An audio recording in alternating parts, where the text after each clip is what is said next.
आपण खीर कानोले बनवणार आहोत। त्यासाठी साहित्य आणि कृती बघूया। अतिशय सोपी अशी दलियाची खीर आज आपण बनवणार आहोत। त्यासाठी लागणारे साहित्य बघूया। आपल्या चॅनलवर आपण अख्ख्या गव्हाची खीर सुद्धा शेअर केलेली आहे। झटपट दलियाची खीर बनवण्यासाठी साहित्य बघूया। अर्धी वाटी दलिया, अर्धी वाटी गूळ, दूध आपण शेवटी वापरणार आहोत त्यामुळे लागेल तेवढं दूध, वेलची जायफळ पूड, 1 चमचा तूप, चिमूटभर मीठ, आवडीनुसार ड्रायफ्रुट्स घ्यायचे आहेत। चला तर आता आपण झटपट अशी दलियाची खीर बनवूया। दलिया स्वच्छ 2 पाण्याने धुवून घेणार आहोत। दलिया आपण स्वच्छ धुवून घेतलेला आहे। चला तर आता आपण खीर बनवायला घेऊया। कुकरमध्ये तूप टाकून घेणार आहोत।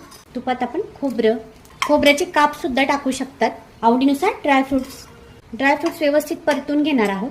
यात खारीकचे काप, आपण दूध वरून टाकणार आहोत म्हणून यात मनुके सुद्धा टाकून घ्यायचे आहेत, ते छान लागतात। ड्रायफ्रूट परतल्यानंतर त्यात आपण दलिया